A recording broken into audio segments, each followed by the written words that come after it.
ध्वनिर्वर्णापदम् वाक्यमित्यास्पदचतुष्टयम् यस्याः सूक्ष्मादिभेदे वाग्देवीं तामुपास्महे।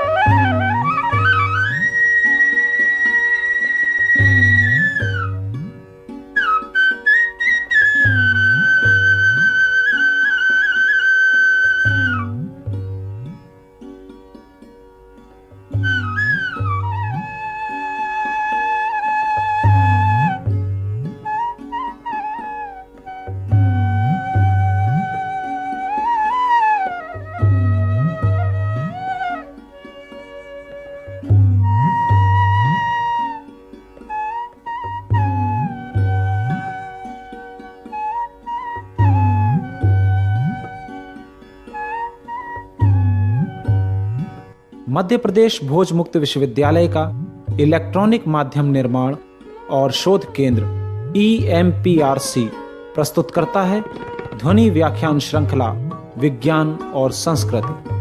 दोस्तों, इस श्रृंखला के पहले भाग में आपने विज्ञान और संस्कृति के तात्विक स्वरूप के बारे में व्याख्यान सुना। आइए आज सुनते हैं इस श्रृंखला का दूसरा भाग, विज्ञान और संस्कृति का प्राचीन युग। इस व्याख्यान श्रृंखला को प्रस्तुत कर रहे हैं विख्यात विद्वान प्रोफेसर गोविंद चंद्र पांडे। कार्यक्रम का ध्वनि मुद्रण और निर्देशन किया है अमर बहादुर यादव ने। दोस्तों, इस विषय पर व्याख्यान प्रस्तुत करने के लिए हमने आमंत्रित किया है सुविख्यात विद्वान और कला मर्मज्ञ प्रोफेसर गोविंद चंद्र पांडे को। आचार्य गोविंद चंद्र पांडे अंतर्राष्ट्रीय स्तर के प्रख्यात विद्वान हैं। वे न केवल एक इतिहासकार हैं, वरन एक महान दार्शनिक, संस्कृतज्ञ और इंडोलॉजिस्ट भी हैं। आपने राजस्थान विश्वविद्यालय, जयपुर और इलाहाबाद विश्वविद्यालय के कुलपति पदों को भी सुशोभित किया है।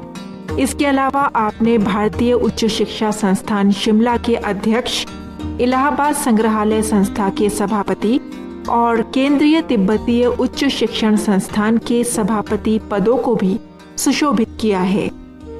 विभिन्न विषय क्षेत्रों में प्रोफेसर पांडे ने साहित्यिक और विद्वतापूर्ण 100 से अधिक शोध पत्र और 40 पुस्तकें लिखकर साहित्य जगत को अपना योगदान दिया है।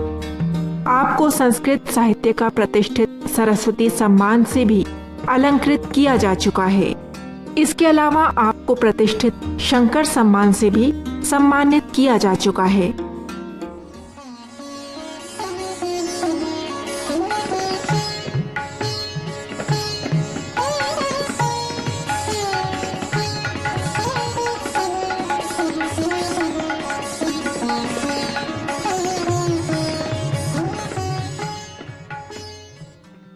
प्राचीन सभ्यताओं के विषय में पुरातत्ववेत्ताओं का जो यह मत है कि उनके उदय का कारण और उनके विशिष्ट रूपों के निर्माण का कारण उनकी प्रविधि या टेक्नोलॉजी में है, यह बात पूरी तरह से युक्त नहीं है। यह बात सही है कि प्रविधि की प्रगति से मानव समाज में, आर्थिक व्यवस्था में बहुत परिवर्तन हुआ और भौतिक समृद्धि में भी हुआ, किंतु सभ्यता सिर्फ इतना मात्र नहीं है।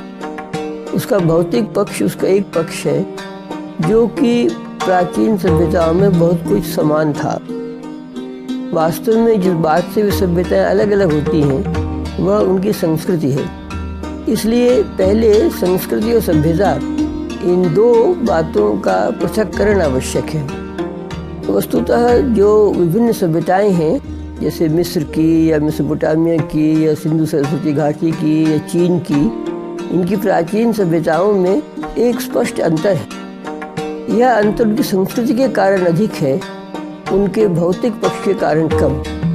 इसलिए यह निर्विवाद है कि इन संस्कृतियों के जीवन में उनकी भौतिक प्रविधि के अतिरिक्त एक और तत्व है जो उन्हें अनुप्राणित करता है। वस्तुतः इसको इसलिए भी मानना आवश्यक है क्योंकि यदि यह न माना जाए तो फिर सभ्यता के ह्रास का कोई कारण नहीं मिलता है। प्रविधि या टेक्निक वही बनी रहती है, तब भी सभ्यताएं क्रमशः ह्रास की ओर जाती हैं। जैसे मिस्र में जब 3री-4री शताब्दी ईसा पूर्व में रोम और ग्रीस के साथ उनका संबंध हुआ, तब से उस सभ्यता में ह्रास नजर आता है, किंतु उसकी प्रविधि में ह्रास नहीं होता है, वो तो और बढ़ जाती है। प्राचीन सभ्यताओं में एक आंतरिक ऊर्जा होती है जिसके कारण वे इस प्रविधि का उपयोग कर सकते हैं और उसी ऊर्जा के कारण उनके व्यापार आदि भी प्रचलित रहते हैं। सिंधु घाटी को लीजिए, सिंधु घाटी की सभ्यता का उदय और ह्रास, इनका कारण बहुत से लोग उसकी प्रविधि और व्यापार से जोड़ते हैं, किंतु यह व्यापार क्यों बढ़ा क्यों घटा इसका कारण नहीं बता पाते। ये मानना पड़ेगा कि इन सभ्यताओं में एक आंतरिक सांस्कृतिक ऊर्जा होती है जिससे उनका जन्म होता है, जिसके कारण प्रविधि अपनाई जाती है, उसका विनियोग होता है और जिसके ह्रास के कारण प्रविधि के बने रहने पर भी उनका ह्रास नजर आने लगता है। और सभ्यता और संस्कृति में भेद किए बिना सांस्कृतिक प्रक्रिया को पूरी तरह समझा नहीं जा सकता। स्पेंगलर जैसे विद्वान ने तो यह भी कहा है कि वास्तव में संस्कृति सृजनकालीन नाम है और सभ्यता तब नाम देना चाहिए जबकि उस समाज की ऊर्जा घट रही है और घटने के कारण वो सृजन में दुर्बल पड़ जाती है और सिर्फ पुरानी बातों को दोहराती है और उसका अधिकाधिक जोर सिर्फ बाहरी वातावरण की ओर होता है। भले ही उसकी तकनीक बढ़ जाए, विज्ञान बढ़ जाए, विज्ञान बढ़ने पर भी, शक्ति बढ़ने पर भी उसकी आंतरिक शक्ति क्षीण हो जाती है। यह अवस्था सिविलाइजेशन की है या सभ्यता की है। इस दृष्टि से देखें तो प्राचीन सभ्यता में यानी पारंपरिक सभ्यता में एक व्यापक समानता मिलती है। यह बात उनको देखने से पता चलती है कि उनके विज्ञान, उनकी प्रविधि, इनमें जो अंतर हैं और इनकी जो उपलब्धि हैं वह उनके दर्शन या विश्व दृष्टि के साथ जुड़े हुए हैं। उदाहरण के लिए यूनानी सभ्यता को लीजिए। यूनानी संस्कृति या सभ्यता में जो सबसे महत्वपूर्ण बात आजकल मानी जाती है वह उसका विज्ञान और उसका दर्शन है, जो कि स्थायी रूप से मानवता की उपलब्धि है। बहुत से विद्वान आजकल पश्चिमी इतिहास का ये मानते हैं कि वास्तव में विज्ञान का जन्म और वास्तविक परिभाषा यूनानियों ने ही की थी।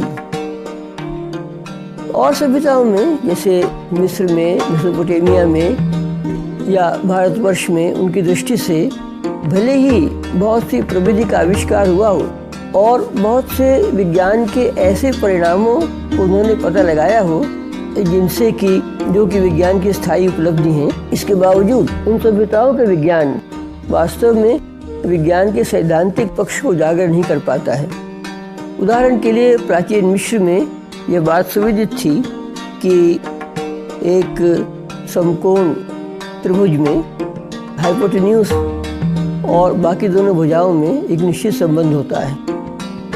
3, 4, 5 की लंबाइयों से वे इस प्रकार के राइट एंगल ट्रायंगल बनाते थे और उसका उपयोग क्षेत्र मापन में भी करते थे और वास्तु विन्यास में भी करते थे।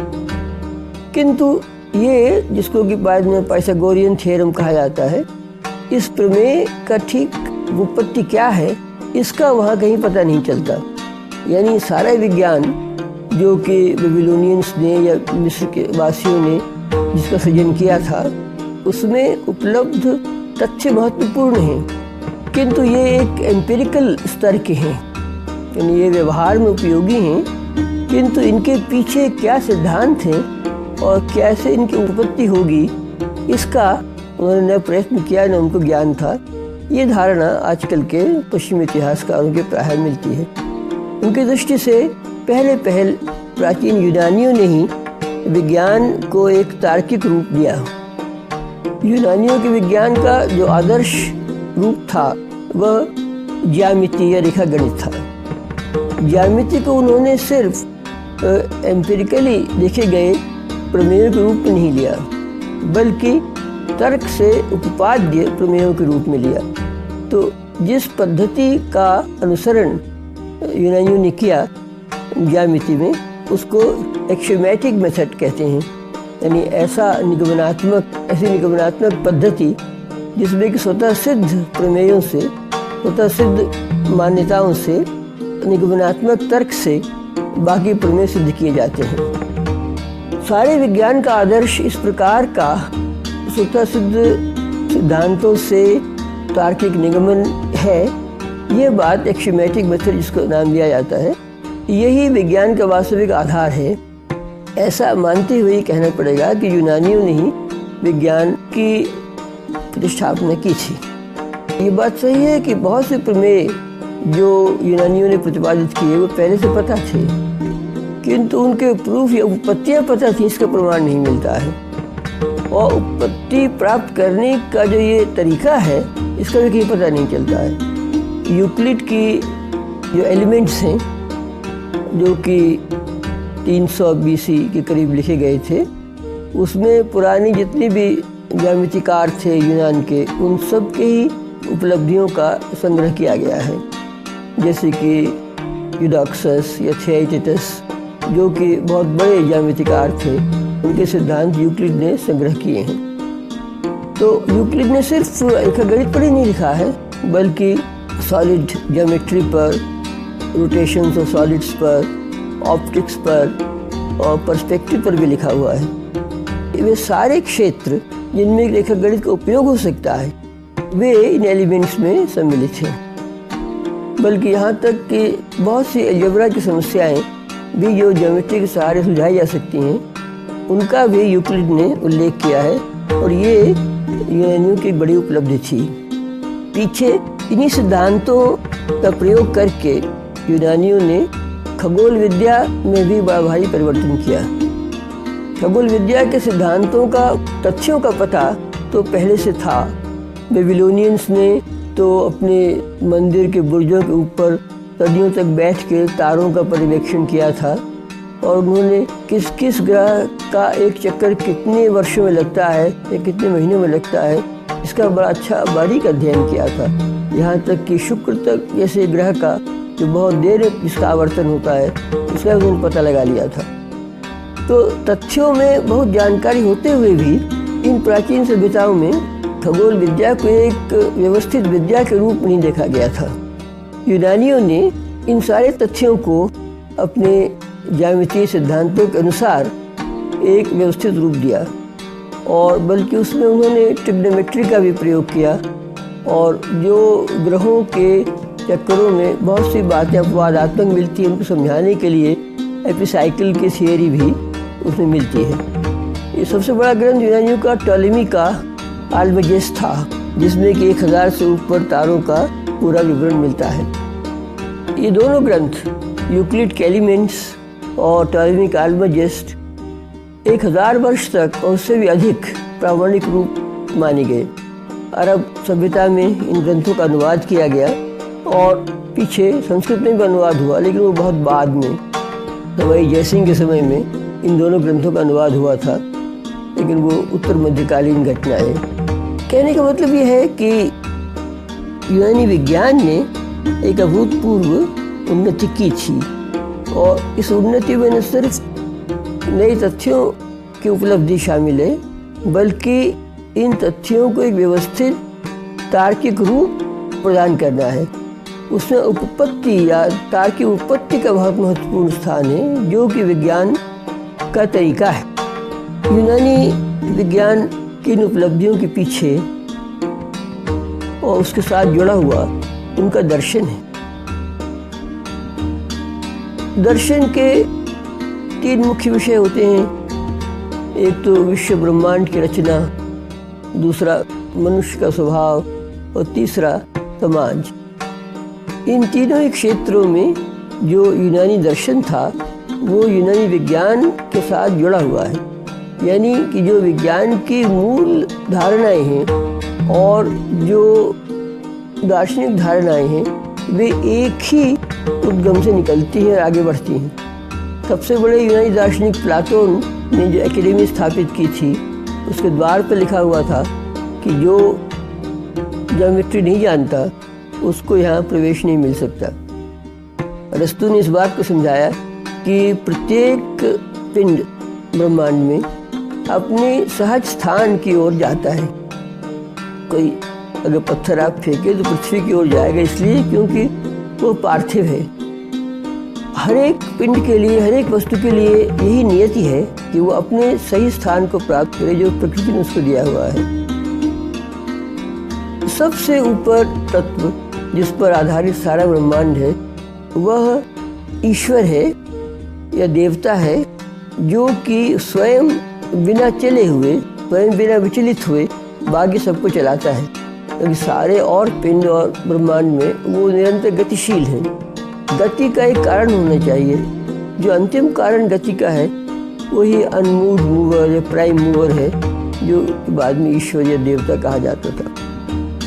ब्रह्मांड को देखने से पता चलता है कि प्रत्येक वस्तु जिसमें कि मैटर और फॉर्म मिले हुए हैं वह अपने फॉर्म या वास्तविक रूप की ओर अग्रसर होता है, और ये सब एक हायरार्की में, एक उत्तराधारी के क्रम में जुड़े हुए हैं। तो इस प्रकार से ब्रह्मांड की रचना यूनानी दर्शन में मिलती है।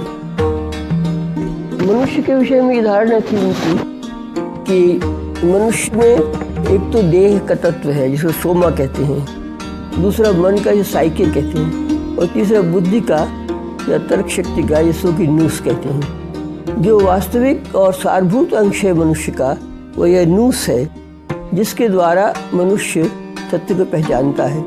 प्लेटो ने ये कहा था कि तत्व जगत वास्तव में स्थायी आकारों का जगत है, नित्य सनातन आकारों का, जिनको एइदोस कहते हैं। तो इन एइदोस का ज्ञान नूस या बुद्धि से मनुष्य को होता है। और जितने पदार्थ सृष्टि में हैं उन सब में इन एइदोस या मूल आकारों की छाया भर मिलती है। तो इसके हिसाब से ये होना चाहिए कि वास्तव में समाज का निर्णायक ऐसे मनुष्य को होना चाहिए जो कि स्वयं ज्ञानी है। लेकिन ज्ञानी अगर राजा नहीं मिले या शासक नहीं मिले तो दूसरी स्तर पर फिर कानून या नोमोस को अभिषिक्त करना चाहिए। सही समाज वो है जिसमें कि जो मनुष्य के 3 अवयव हैं उनकी तरह से उस समाज में भी 3 अवयव हैं, शासक हैं और योद्धा हैं और उत्पादक लोग हैं। तो ये सारे तीनों वर्ग जो मनुष्य के 3 तत्वों के प्रतिनिधि हैं उनमें एक सामंजस्य होना चाहिए। समाज की और मनुष्य की कल्पना भी उसी प्रकार के एक व्यवस्थित क्रमयुक्त रूप से की गई है जैसे कि कॉस्मोस की या ब्रह्मांड की। तो इसमें पिंड ब्रह्मांड में एक प्रकार का सामंजस्य स्थापित होता है।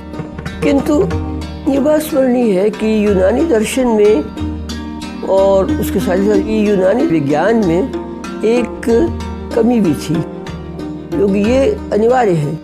किसी भी सभ्यता संस्कृति का जो भाव पक्ष है उसके साथ ही एक उसकी छाया के रूप में अभाव पक्ष जुड़ा रहता है। कॉस्मोस तो तर्क और व्यवस्था का परिणाम है, किंतु उसके बाहर क्या है? उसके प्रतियोगी के रूप में कैओस है जहाँ की कोई नियम नहीं है, और ये खतरा हमेशा है कि कैओस कहीं विजयी न हो जाए। पार्थेनॉन का जो सबसे बड़ा मंदिर था एथेंस का, वहाँ पर सामने की फ्रीज में इसका चित्रण है कैसे देवताओं में और टाइटन्स असुरों में संघर्ष होता है, जो कि वास्तव में कॉस्मोस और कैओस, रूप और अपरूप का संघर्ष है। ये रूप और अपूरूप का द्वंद्व यूनानी सभ्यता और दर्शन ने पहचाना। इसको अनेक प्रकार से इसकी अभिव्यक्ति दी, कला में और सबसे अधिक नाट्य में। यूनानी कला में ये दोनों पक्ष डायोनिसियन और अपोलोनियन जुड़े हुए मिलते हैं। यूनानी जो मूर्ति कला है वो अपोलोनियन है, उसमें स्पष्ट स्फुट विशद रूपों का कलाप मिलता है। लेकिन जो संगीत है उसमें अस्फुट और अंधकार के परिवर्तनों का पता चलता है। तो ये इन दोनों बातों का समन्वय यूनानी ट्रेजेडी में है, जहाँ पर कि दोनों पक्ष देखने मिलते हैं। मनुष्य अपनी बुद्धि से अपने लक्ष्यों को साधना के प्रयत्न करता है, किंतु एक ऐसी नियति उसको बांधे रहती है जिसको उसको कोई वश नहीं है और जो किसी विवेक के नियम का अनुसरण नहीं करती है। तो इससे स्पष्ट होगा कि जो दर्शन का मूल तत्व था, यानी कि अपरूप से घिरे हुए केंद्र में रहने वाले रूप को महत्व देना, वही वास्तव में यूनानी विज्ञान में भी मिलता है। वहाँ भी सारी गणित उनकी वास्तव में रूप की गणित है और इसीलिए उस गणित में इरेशनल का कोई स्थान नहीं था। वो उनको एक अद्भुत बात मालूम पड़ती थी, एक मिस्ट्री की तरह से, और इसीलिए उसमें शून्य का कोई स्थान नहीं था। उसमें संख्याओं के अंकन की विधि प्रिमिटिव थी और उसमें अलजेब्रे का विशेष विकास नहीं था। भारतीय सभ्यता में यूनानी सभ्यता से बड़ा भेद है। यदि यूनान की सारी सभ्यता में और उनके अनुसरण से सारी पश्चिमी सभ्यता में यूक्लिड के एलिमेंट्स का मूलभूत स्थान है, यूक्लिड के एलिमेंट्स के सिर्फ प्रमेय नहीं बल्कि उसकी पद्धति, एक्सियोमेटिक पद्धति, ये सारे पश्चिमी चिंतन का नियंत्रण करती है। इसी की सैद्धांतिक व्याख्या प्लेटो में मिलती है। भारतीय परंपरा में ऐसा ही स्थान वास्तव में पाणिनि के व्याकरण का है। अष्टाध्यायी का वही स्थान रहा है भारतीय संस्कृति में जो यूक्लिड के एलिमेंट्स का रहा है पश्चिम में, यानी कि जो मूलभूत क्रम या ऑर्डर विश्व को समझने के लिए यूनानियों ने रूप में देखा, वो भारतीयों ने शब्द में देखा। इसीलिए भारतीय गणित में यद्यपि शिल्प सूत्रों में रेखा गणित का प्रचुर विकास मिलता है, उससे कहीं अधिक उपलब्धि भारतीय बीज गणित की है। बीज गणित में भारतीयों का स्थान अरबों तक, 10वीं शताब्दी तक सर्वोपरि था। खगोलीय गणित में भी इन्हीं पुराने सिद्धांतों के अनुसार विकास हुआ। वराहमिहिर ने जिन 5 सिद्धांतों की चर्चा की है उसमें 2 सिद्धांत विदेशी हैं, ये बात नहीं है, रोमक सिद्धांत और पौलिश सिद्धांत। किंतु जो पुराने सिद्धांत हैं, ब्राह्म, पैतामह और सूर्य सिद्धांत, ये मूल भारतीय परंपरा के सिद्धांत हैं और सूर्य सिद्धांत ये वास्तविक सिद्धांत था, लेकिन बाद सिद्धांतों का आधार बना। वास्तव में जो खगोलीय तथ्य हैं उनका पर्यवेक्षण तो बहुत पहले से चला आ रहा है और वे तथ्य बेबीलोनिया से यूनान में, यूनान से भारतवर्ष में आए हो तो कोई इसमें ताज्जुब नहीं है। एक पिंगरी नाम के इतिहासकार वे कहते हैं कि वास्तव में ये आदान प्रदान का तत्व स्थिरांकों को देखने से प्रमाणित होता है, किंतु ये स्थिरांक जो कि गणना पर आश्रित होते हैं ठीक एक नहीं है भारत में, यूनान में। इसलिए इसके आधार पर यह सिद्ध नहीं होता कि भारतीय ज्योतिष यूनानी ज्योतिष का अनुकरण करती। यूनानी फलित ज्योतिष का प्रभाव था। बीज गणित की कल्पना अव्यक्त की है, अव्यक्त के आधार पर अज्ञात का पता किया जाता है, तो ये पूरी कल्पना एक दूसरे प्रकार की है। इसीलिए भारत में शून्य का आविष्कार हुआ, तो 7.0 पद्धति से अंकों के लिखने का। इन दोनों ने अंक गणित और बीज गणित दोनों को पूरी तरह से एक क्रांति में डाल दिया। भारतीय सभ्यता से ये सिद्धांत अरबों के पास गए, वहाँ से फिर ये घूम के यूरोप पहुँचे। तो यूरोप में 15वीं शताब्दी में उस अलजेब्रे को आगे ले जाया गया जो कि भारत में अरबों ने विकसित किया था। तो इस प्रकार से भले ही ये बात कही जा सके कि विज्ञान के अपने तथ्यों का और गणित के प्रमेयों का एक अपना इतिहास है जो विकास में चलता चला जाता है और एक मायने में सभ्यता निरपेक्ष है, किंतु किस प्रकार के विज्ञान का विकास होता है, उसमें कैसी कल्पनाएं की जाती हैं, किन आधारभूत बातों को स्वीकार किया जाता है, कहाँ उनका प्रयोग होता है, ये सब उस सभ्यता संस्कृति के दर्शन पर आधारित होता है। उससे अलग करके उनको नहीं देखा जा सकता। प्रत्येक संस्कृति की अपनी जो दार्शनिक मर्यादाएं हैं, उनके बीच में ही विज्ञान की मूलभूत धारणाओं का ही विकास होता है। और इसीलिए यद्यपि विज्ञान के तथ्य उत्तरोत्तर विज्ञान की व्यवस्थाओं में मिलते हैं और बढ़ते जाते हैं, विज्ञान के सिद्धांतों के इस प्रकार का विकास नहीं होता है। उदाहरण के लिए चिकित्सा शास्त्र है। चिकित्सा शास्त्र जो सिद्धांत प्राचीन यूनान में मिलते हैं और जिनके सदृश कुछ सिद्धांत भारतीय परंपरा में मिलते हैं, तो उन सिद्धांतों को अब नहीं माना जाता, किंतु उन सिद्धांतों के साथ जो तथ्य जुड़े थे, बीमारियों के लक्षण या औषधियों का प्रभाव, वो माना जाता है। ऐसे ही जो गणित के प्रमेय हैं, रेखागणित के प्रमेय हैं, उनके प्रूफ्स और असम्पशंस बदल गए हैं। यूक्लिड ने जिस प्रकार की ज्योमेट्री लिखी थी, हिल्बर्ट ने 1999 में एक फाउंडेशन ज्योमेट्री लिखी दोबारा, उसमें असम्पशंस दूसरे हैं, एक्सियम्स दूसरे हैं और प्रूफ के ढंग भी भिन्न हैं, लेकिन प्रमेय वही रहते हैं। तो दो बातें स्मरणीय है कि एक तरफ तो विज्ञान के तथ्यों का एक अपना इतिहास है, जिसमें कि एक सरल रेखा का क्रम न्यूनाधिक रूप देखा जा सकता है, किंतु विज्ञान एक ज्ञान की विधा के रूप में सांस्कृतिक दर्शन के अंतर्भूत रहता है, उसके साथ ही उसका उत्थान और पतन होता है। इसीलिए यूनानियों की इतनी उपलब्धि थी गणित में, खगोल में, किंतु उसके बाद 1000 वर्ष तक वो प्रगति रुक गई। वहाँ उस सभ्यता में उसको ध्यान ही नहीं गया किसी का, और 1000 वर्ष के बाद ही, 1200 वर्ष के बाद फिर उसकी तरफ ध्यान गया। ये स्थिति भारतवर्ष में हुई। भारत में जितनी 12वीं शताब्दी तक भारत विज्ञान के क्षेत्र में अग्रणी था और सभ्यताओं के सामने, किंतु उसके बाद अंग्रेजों के आने तक यहाँ की उत्तर भारत में गणित और विज्ञान एक तरह से उनकी प्रगति रुक गई थी। दक्षिण भारत में अवश्य 15वीं शताब्दी तक, 16वीं शताब्दी तक गणितीय प्रगति होती रही, किंतु बाद में वो हल्की पड़ गई। 18वीं सदी के आरंभ में जब सवाई जयसिंह ने ज्योतिष का उद्धार करने का प्रयत्न किया, तब वो तत्कालीन यूरोपीय अनुभव से नहीं सीख पाए। हालांकि उन्होंने कुछ अपने दूत भेजे थे यूरोप, किंतु उनको वहाँ पर अधिक उन्नत ज्योतिष का और गणित का पता नहीं चल पाया। शायद उनके दूतों की कमजोरी थी ये, क्योंकि सचमुच 18वीं सदी में यूरोपीय विज्ञान भारत से बहुत आगे बढ़ा हुआ था।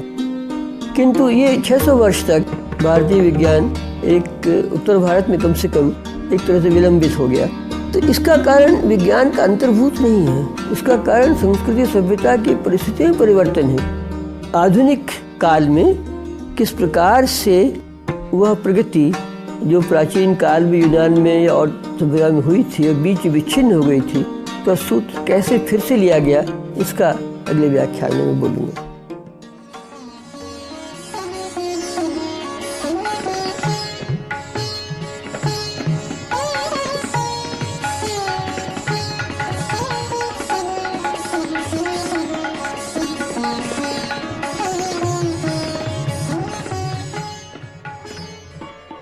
अभी आप सुन रहे थे ध्वनि व्याख्यान श्रृंखला विज्ञान और संस्कृति। आपने अभी सुना इसका दूसरा कार्यक्रम विज्ञान और संस्कृति का प्राचीन युग। इसे प्रस्तुत कर रहे थे प्रख्यात विद्वान प्रोफेसर गोविंद चंद्र पांडे।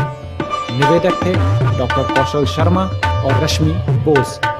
इस कार्यक्रम का ध्वनि अंकन और निर्देशन किया अमर बहादुर यादव ने। ये कार्यक्रम मध्य प्रदेश भोज मुक्त विश्वविद्यालय के इलेक्ट्रॉनिक माध्यम निर्माण और शोध केंद्र EMPRC द्वारा प्रस्तुत किया गया।